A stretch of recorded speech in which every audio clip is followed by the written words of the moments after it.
한 심리학자가 참 특이한 실험을 했습니다. 한 마을을 이제 대상으로 삼았고요. 그 마을의 그런 대상자들, 집집마다 한 사람 한 사람 그 각각 가가호호 그 매일 이른 아침에 $100씩 두고 가는 그런 실험을 했답니다. 그리고 그 결과가 어떠한가, 사람들의 반응이 어떠한가를 관찰하기 시작했습니다. 실험 첫째 날 사람들은 이렇게 생각을 했어요. 자기 문 앞에, 집 앞에 돈이 이렇게 떨어져 있으니까 그것도 $100면 작은 금액이 아니잖아요. 이 금액이 어디서 났을까? 이 돈을 두고 간 사람이 혹은 미치지는 않았는가? 그런 의아심을 가지긴 했었지만은 그래도 횡재했다라는 생각으로 그것을 가져갔습니다. 슬그머니 돈을 집어갔죠. 하루 이틀이 지나고요. 사흘이 지나자 동네는 $100씩 집 앞에 놓고 가는 사람 이야기로 떠들썩했답니다. 그리고 둘째 주가 되자 현관 앞에 나와 돈을 기다리는 사람이 있었고요. 그리고 또 한 주가 지나서 셋째 주가 되자 돈을 받는 것을 이상해하지 않았답니다. 아주 당연하게 생각했어요. 그리고 넷째 주가 되었을 때는 당연한 것처럼 아무런 꺼리낌도 없이 망설임 없이 돈을 가져갔습니다. 자, 실험 기간인 한 달이 지나자 실험자는 이제 반대로 돈을 두고 가지 않았습니다. 그냥 그 집 앞을 지나가 버렸습니다.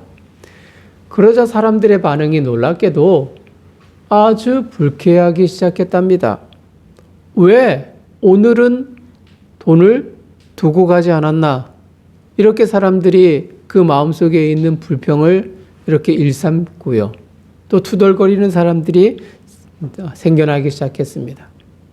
여러분, 간단한 실험이지만 이 시대의 사람들의 그런 현 주소를 우리들에게 알려주고 있지 않을까 그런 생각을 해봅니다. 사람들은 이유 없이 베풀었던 그 은혜를 당연한 것처럼 내가 받아 누려야 하는 것처럼 그렇게 생각하게 됩니다.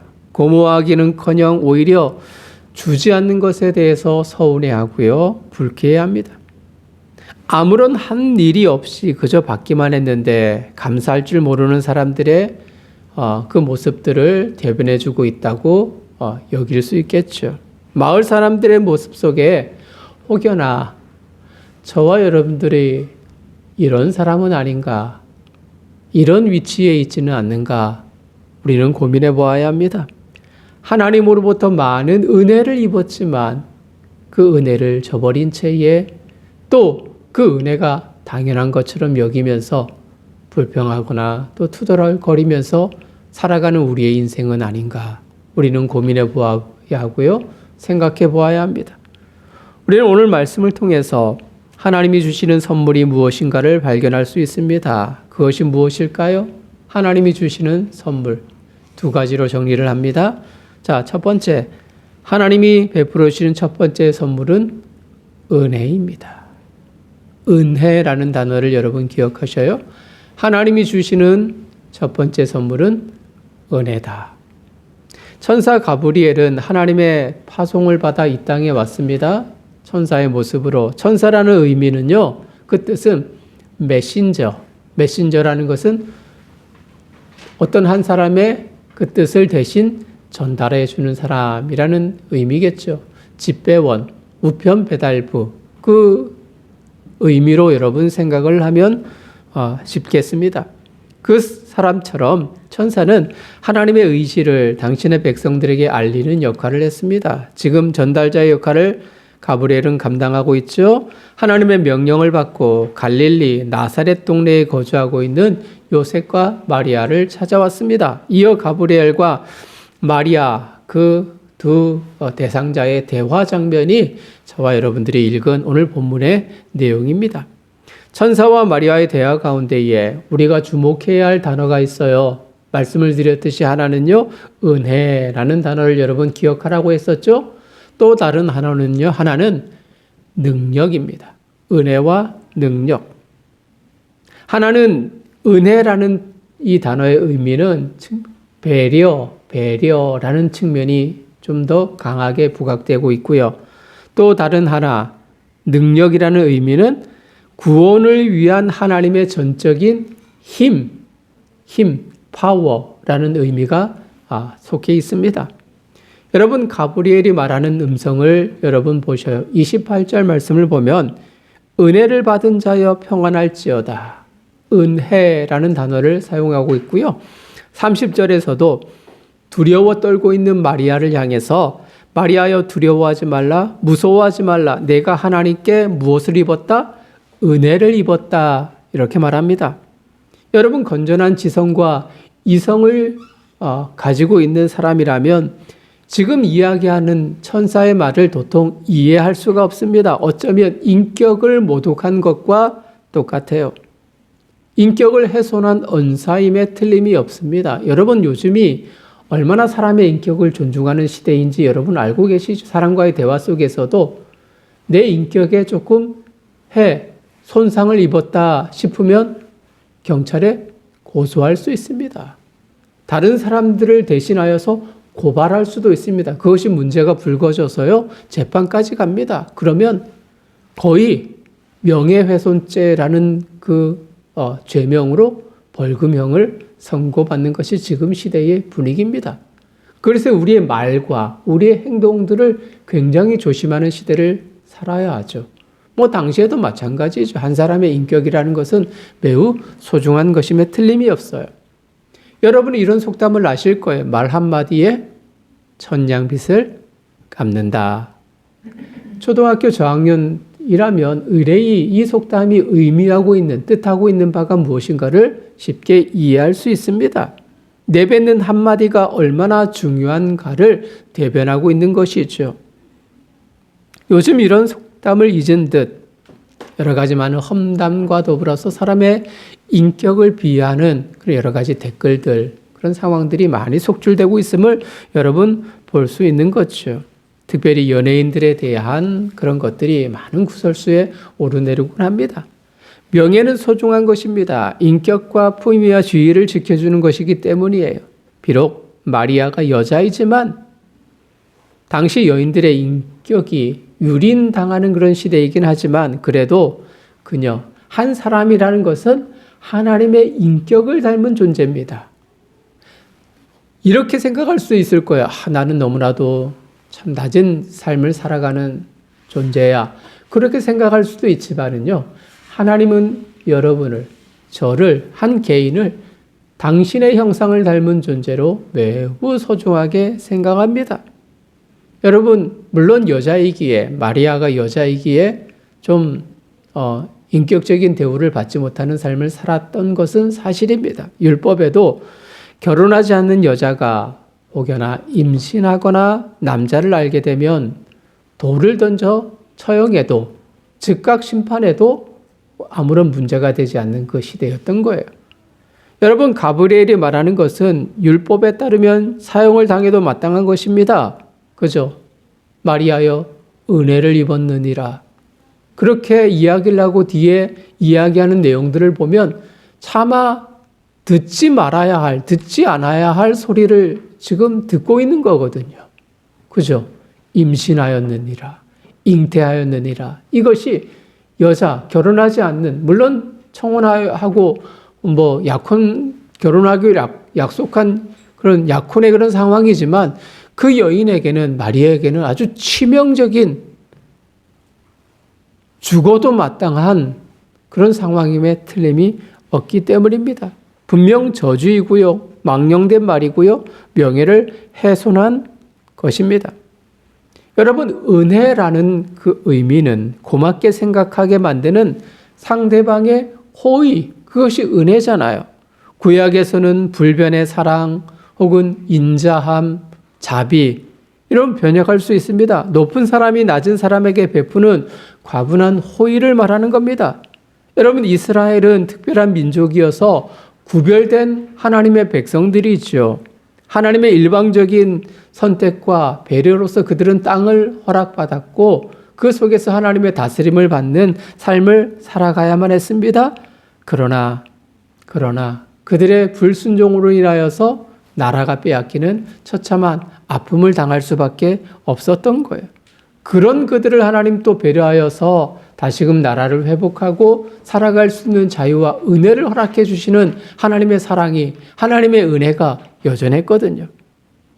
여러분, 마리아에게 하나님의 은혜라는 것은 장차 발생될 사건이 이 세상을 향한 하나님의 호의라는 이야기입니다. 여러분, 당시 2000년 전에 이스라엘이라는 그 나라가 없어졌어요. 그렇죠.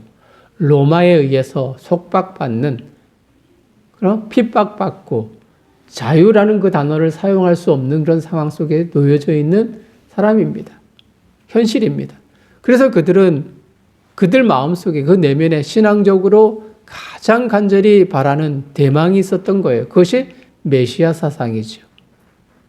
성경 속에서 예언된 그 말씀들, 그 말씀이 성취되어져서 이 땅에 한 사람이 나타나서 나라를 회복시켜주고 구속에서, 핍박에서, 그런 노예에서 해방되어 자유할 수 있는 그 나라를 회복시켜줄 그 한 사람을 이스라엘 백성들은 대망하고 기다렸던 거예요. 이것이 그들에게 있어서 메시아 사상이었습니다. 그들의 구원자가 특별히 다윗의 자손으로 탄생하여서 왕으로서 모든 어려움을 이겨내고 나라의 회복을 이끌어 가야 한다는 그들의 생각이 바로 메시아 사상이었던 겁니다. 또 하나는 영적으로 악한 사단의 권세 속에 죽어가는 영혼을 구원하실 분을 기다리고 있었던 겁니다. 여러분, 천사 가브리엘이 마리아를 향해서 은혜를 받은 자여 라고 이야기하는 그 의미는 이런 메시아 사상이 이루어지고 성취되어질 것을 선언하는 내용인 거죠. 이런 분이 마리아의 몸을 통해 이 땅에 오실 겁니다. 그분을 통해서 세상은 구원을 받을 것입니다. 세상은 빛을 보게 될 거예요. 그분은 큰 자가 되실 것입니다. 지극히 높으신 이의 아들이라 불릴 것입니다. 천사가 이야기하고 있는 내용들, 마리아를 향해서 내뱉는 그 말들, 은혜를 받은 자여, 물론 여자의 몸으로서, 당시의 시대의 배경으로서 돌을 맞아 죽을 수 있는 상황이지만 세상을 구원하고 모든 영혼을 자유하게 만드실 그분이 당신의 몸을 통해서 이 땅에 오실 것이다. 이것이 은혜다. 라고 마리아에게 천사는 하나님의 소식을 전하고 있는 것입니다. 온 인류의 죄를 대속하고 구원할 자를 잉태하는 것은 축복이요 은혜입니다. 서러움도 육체의 고통도 인격적인 모독도 넘을 수 있고 극복할 수 있습니다. 우리는 간혹 겸손이라며 하나님의 은혜를 말하는 이들을 봅니다. 나는 아주 겸손하게 이런 은혜를 받았습니다. 이렇게 말하는 사람들을 보면은요, 또 그들의 그 모습들을 자세히 유난히 들어보면 그 이야기가 자랑처럼 들리는 경우들이 있습니다. 자랑처럼 들리는 그 이유는요, 바로 이런 거예요. 마치 자신에게 이런 은혜를 받을 만한 이유가 있는 것처럼 말하기 때문입니다. 은혜를 받았다. 물론 좋아요. 하나님의 특별한 은총과 또 하나님의 간섭하심 속에서 어려움이 변하여서 참 기쁨이 되어졌고 환난이 변하여서 정말 평안한 삶을 살아갈 수 있었다라고 이야기를 하지만 자세히 들어보면 그런 은혜를 받을 만한 자격 요건이 내게 있었다. 내가 그런 특별한 행동을 했기 때문에 이런 은혜를 받았다. 그런 뉘앙스로 들릴 때가 참 많이 있습니다. 자기 기만에 빠져서 은혜를 말하는 것이 아니라 자신의 높음과 성취와 자랑을 말하는 것입니다. 그러나 성경은요, 진솔하고 아주 솔직하게 우리들에게 이야기를 하고 있어요. 이렇게 해요. 한 사람 한 사람, 인간에게는 은혜를 받을 만한 조건이 그리고 행동이 전혀 없다라는 것을 표현하고 있습니다. 이렇게 성경은 말하거든요. 의인은 없나니 하나도 없다. 의인은 하나도 없다. 대통령도, 국정을 이끌어가는 나라의 국회의원도, 또 사업을 번창하게 만들고 경제의 그런 많은 이득을 제공하는 사업가도 또 심지어는 가정을 이끌어가는 한 가장도 아내도 그 어떤 사람도 하나님 앞에서 의인이 될 수 없습니다. 모두가 죄인입니다. 성경은 말합니다. 모든 사람이 죄를 범하였음에 하나님의 영광에 이르지 못한다 말합니다. 모든 사람이 죄인이다 말하고 있어요. 여러분, 우주에서 지구를 바라보면 어떨까요? 우주에서 걸어다니고 활동하는 한 사람의 사진을 촬영한다면 어떤 모습일까요? 점 하나입니다. 아니, 그 점 하나도 보이지 않을 수도 있을 겁니다. 아주 미약한 존재, 죄 많고 오류 많고 타락한 존재가 인간이라는 겁니다.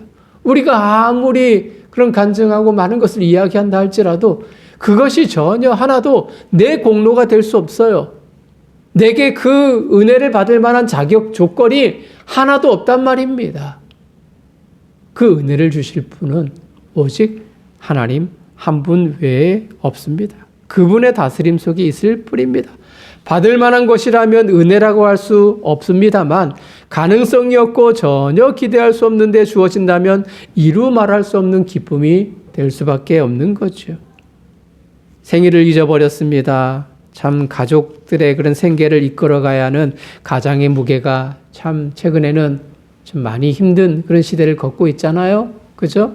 아이들 학원비도 내야 되고요. 또 일일이 또 생일도 챙겨줘야 되고요. 요즘에 식자재 그런 가격이 얼마나 많이 올랐습니까? 식용유도 또 여러 가지 밀가루도 등등 해서 10% 이상이 올랐습니다. 최근에는 우리 여러분들 우리 간식을 주일 예배에 식사를 지금 안 하고 있으니까 제공을 하잖아요. 요구르트 하나도 배로 올랐어요. 그렇더라고요. 물가가 이런 시정 속에서 참 가정을 이끌어가는 가장의 무게는 참 무겁다라는 그런 느낌 떨쳐버릴 수 없습니다. 그렇게 분주하게 생활했는데 어느 날 저녁에 집에 들어가니까 반찬 개수가 늘었습니다. 그리고 조그만한 것이지만 포장되어져서 당신의 생일입니다. 아내의 작은 손에 들려져 있는 그 생일 선물에 가장은 참 기뻐할 수밖에 없죠. 뜻밖의 정말 분주하게 생활하다가 잊어버린 그것에 대한 작은 감동이 가슴에 밀려오잖아요. 저 역시도 20년 전, 한 20년 전 됐을 거예요. 한 넘었을 2000년 초반이었으니까요. 기억에 남는 선물이 참 있습니다. 그때 저는 목사가 되겠노라 해서 이제 대학원을 다닐 때입니다. 이제 울산에서 사역을 하고 있었고요. 울산에서 천안까지 월요일 날 아침에 가면 또 금요일 날 저녁에 내려오는 그래서 한 3년간을 생활을 했었는데 그래서 정말 생일을 잊어버렸어요. 그런데 어느 날 저녁에 포장되어져서 제 손에 딱 이렇게 누군가 이렇게 주더라고요. 누군지는 아시겠죠. 근데 그걸 또 보니까 면도기였습니다. 제가 수염이 많잖아요. 근데 당시에도 좀 고가인 그런 면도기인데 생활도 빠듯한 생활 속에서 제가 기억하는 것은 저금통에 10원, 20원, 100원, 200원 모아서 1년 넘게 모아서 제 생일을 준비한 겁니다. 지금도 면도를 하면 그때의 그 기억을 잊을 수가 없습니다. 참 감동이거든요. 여러분 그렇잖아요. 작은 것에 이렇게 감동하고 기뻐하는데 감당할 수 없는 선물은 황홀해서 주체할 수가 없는 겁니다. 마리아는 은혜를 입었습니다. 모든 이들이 그렇게 사모했고 기다렸던 메시아를 품에 안는 축복입니다. 그 이름이 우리가 알고 있는, 우리가 믿고 있는 예수. 그 이름입니다. 우리는 은혜의 시대를 살아갑니다. 하나님으로부터 호의를 받고 살아가죠. 혼란한 전국 속에 잠시 잃어버린 그리고 잊어버린 성탄을 기다리고 있지만 변하지 않는 하나님의 사랑이 여기 있어요. 영원히 변하지 않는 예수 그리스도의 이름이 깊은 우리 심령 속에 새겨져 있답니다. 경제의 위기로 가정의 어려움이 여전하지만 하나님은 내가 너를 사랑한다. 은혜를 입은 자여 선언하시는 하나님의 귀한 음성이 저와 여러분들에게 울려 퍼지길 원합니다. 물질의 건강의 은혜가 조금 미약하다 할지라도요. 하나님 주시는 이 구원의 은혜, 예수라는 그 이름이 우리 심령에 임합니다. 이것이 은혜인 거죠. 자, 두 번째. 하나님 주시는 선물, 두 번째 선물은 무엇일까요? 자, 우리가 첫 번째 단어 기억하라고 말씀을 드렸어요. 은혜. 자, 두 번째 단어도 이미 말씀을 드렸습니다. 두 번째 단어는 능력입니다. 우리가 받은 두 번째 선물, 능력입니다. 계속해서 천사 가브리엘은 말합니다. 35절을 볼까요? 성령이 내게 임하시고 지극히 높으신 이의 능력이 너를 덮으시리니 이러므로 나실 바 거룩한 이는 하나님의 아들이라 일컬어지리라. 하나님의 능력이 내게 임했다 말합니다. 마리아는 하나님 능력을 체험할 것입니다. 능력은 할 수 있는 힘을 의미하죠. 인간이 전적으로 할 수 없는 그 일들을 하나님께서 하십니다. 왜? 하나님은 지극히 높으신 분이시기 때문입니다. 우리가 할 수 없는 그 일들을 감당하실 수 있는 그 유일한 분이 계시다면 하나님이시기 때문이에요. 여러분 35절을 자세히 보세요. 성령 하나님이 임하십니다. 지극히 높으신 이의 능력이 그녀를 덮습니다. 이어 나실 분을 가리켜서 하나님의 아들이라 부릅니다. 구약 성경에 아브라함이 자기 조카 롯을 구하고 돌아옵니다. 돌아오면서 멜기세덱이라는 사람을 만나게 되는데 멜기세덱에게 11조를 드립니다. 그런데 멜기세덱이 성경에는 어떤 사람인지 자세히 언급하고 있지 않지만은 히브리서를 기록한 히브리 기자 말을 참고해 보면 멜기세덱을 가리켜서 이렇게 이야기해요. 살렘 왕이시다. 즉 평화의 왕이시다. 지극히 높으신 하나님의 제사장이라 이렇게 일컫습니다. 이 의미는 예수 그리스도를 상징적으로 나타내는 분이신 거죠. 즉 예수님은 평화의 왕이시고 모든 이들에게 하나님의 능력과 사랑을 베풀어 주신다는 의미가 이 안에 담겨져 있는 거예요. 성령 하나님, 성부 하나님, 동일하게 예수 그리스도와 함께 하시는 그 하나님 자신의 능력이 그 안에 담겨져 있는 거예요. 아들이 위에 그리고 마리아에게 그 안에 그 하나님의 능력이 임할 것이다 약속하고 계십니다. 사람을 창조하고 그 안에 생기를 불어넣어 생명, 살아있는 존재가 되게 하신 하나님께서 죽어있는 세상에 다시 새 창조의 은혜를 허락하십니다. 세상을 구원하시려는 계획 속에서 하나님이 사람 안에, 사람 위에 임재하시고 계셔요. 이것이 능력인 겁니다. 여러분 그 증표를 엘리사벳을 통해서 이야기를 하잖아요. 엘리사벳이 그죠? 요셉 가문의 특별히 마리아의 가문의 사촌입니다. 그런데 엘리사벳이 나이가 늙어서 아이를 낳을 수 있습니까? 없습니까? 여러분 생리가 끝나면 경수가 끝나면 아이를 낳을 수 있나요? 없나요? 없어요. 아무리 의학이 발달할지라도 불가능합니다. 그런데 이미 아이가 생겼어요. 그리고 6개월이 지났다. 그것이 하나의 증표다. 하나님의 능력, 하나님이 할 수 있는 그 힘의 그 가능성이 이미 엘리사벳에게 임했다. 그것이 증표다. 그리고 너에게, 마리아 너에게 하나님의 능력이 임할 것이다. 이렇게 증표로 이야기를 해주고 있습니다. 그래서 마리아는 37절에서 이렇게 고백을 하죠. 하나님의 모든 말씀은 능하지 못함이 없습니다. 하나님의 말씀은 모든 것을 가능하게 만드는 힘입니다. 그녀의 고백인 거예요. 사람은 겉으로 보기에는 굉장히 강한 것 같지만 내면은 참으로 약합니다. 주체할 수 없는 슬픔 앞에서 몸부림치는 이도 있고요. 무서운 고독 앞에서 밤을 지새우는 사람도 있습니다.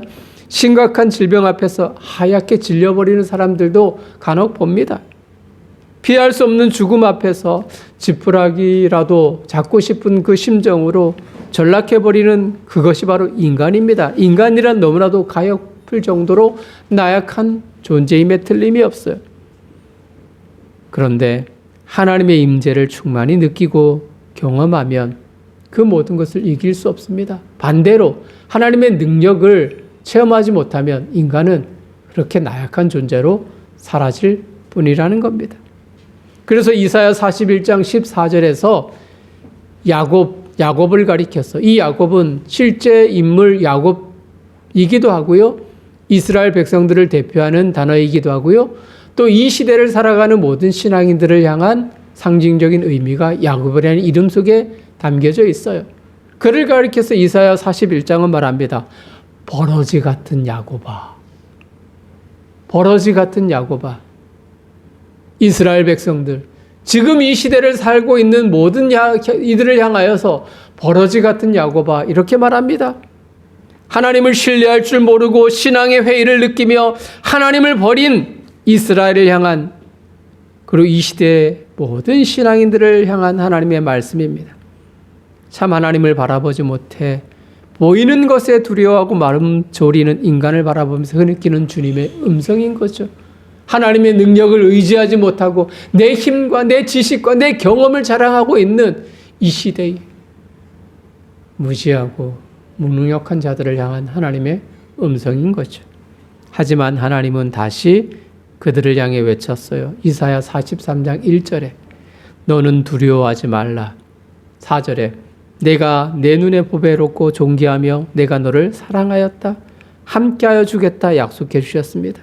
이 약속으로 이스라엘은 포로에서 해방되는 시온으로 돌아오는 즐거움을 맛보았습니다. 이 약속으로 인해서 무능력한 우리가 하나님의 구원을 보고 하나님의 능력을 보고 하나님의 사랑을 깨닫고 다시금 하나님의 십자가의 그 길 앞에서 살아갈 수 있는 존재로 거듭 태어난 것 아니겠습니까?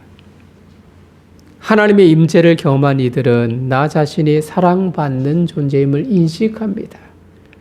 세상의 두려움을 극복할 수 있는 용기가 있지요. 더는 세상을 두려운 존재가 아니라 세상은 나로 말미암아 하나님의 사랑이 필요한 곳임을 인식하게 됩니다.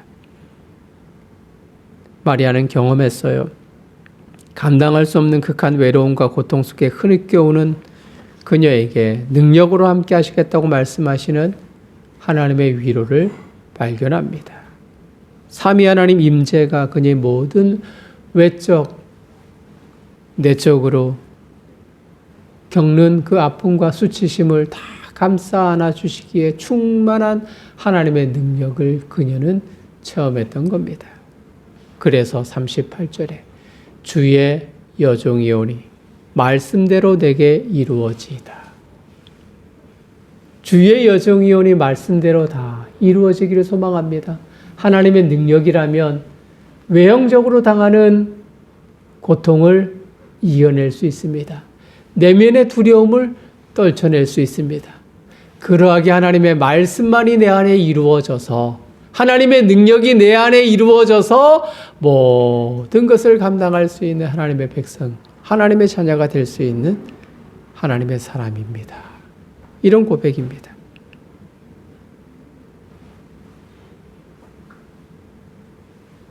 우리도 이런 고백 속에 살아가는 성도가 되어야 하는 거죠. 그래요. 우리에게 주신 두 번째 선물, 그것은 하나님의 능력입니다. 하나님의 능력. 하나님께서 우리에게 선물을 주셨어요. 두 단어를 여러분 기억하셨죠? 첫 번째, 은혜. 은혜. 두 번째 단어, 능력. 하나님의 은혜가 우리에게 임하고 하나님의 힘이 우리 안에 있습니다. 성탄을 맞이하는 우리에게 주시는 하나님의 큰 힘, 큰 선물이 바로 이것입니다. 말씀을 마무리하죠. 프랑스 루브르 박물관에 가면 전시된 조각품 중에 하나는 그 지나가는 사람들의 발걸음을 멈추게 한답니다. 왜냐하면 그 작품이 아주 참 걸작품이기도 하지만 그 작품의 주인공이, 그 작품을 만든 사람의 이름이 없답니다. 그런데 그 작품에는 탄생 배경이 되는 그런 일화가 있어요. 한 젊은 가난한 조각가가 헐벗고 굶주려 가면서 피땀을 짜내면서 그 조각품을 만들었답니다. 그런데 하루는 갑자기 요즘처럼 한파가 탁 불어닥쳐서 온 세상이 꽁꽁 얼어붙. 여러분, 조각품이라는 것은 갑자기 날씨가 추워지면 어떻게 되죠? 깨져버립니다. 그래서 이 가난한 이 조각가는 자기 옷을 다 벗어가지고 그 조각품을 이렇게 싸맸어요. 그런데 너무 날씨가 추워서 자신은 그저 얼어 죽고 말았답니다. 그래서 이 조각품은 남게 되었지만 그 작가는, 그 작품을 만든 주인공은 이름이 없답니다.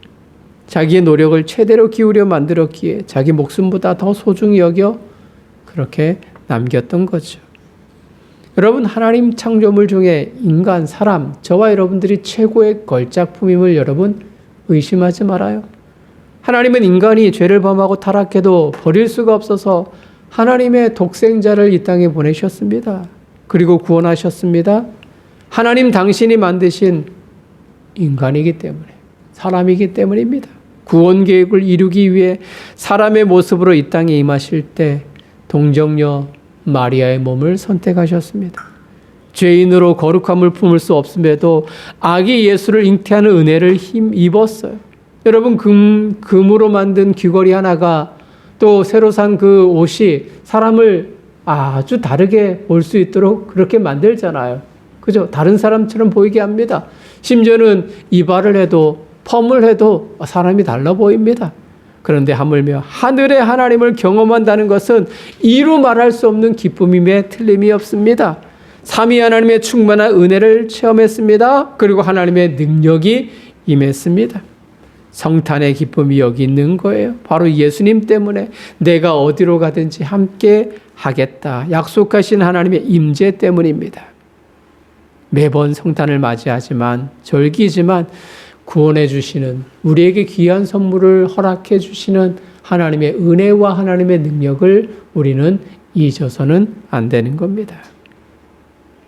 하나님의 은혜를 우리는 마음에 새기며 살아가야 합니다. 동시에 하나님의 그 사랑과 하나님의 은혜와 그 능력들을 이제는 세상에 드러내면서 살아가야 하는 존재임에 틀림이 없습니다.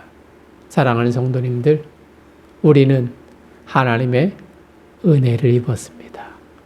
그리고 동시에 하나님의 능력으로 이 땅에 살아갑니다. 내 힘이 아닙니다.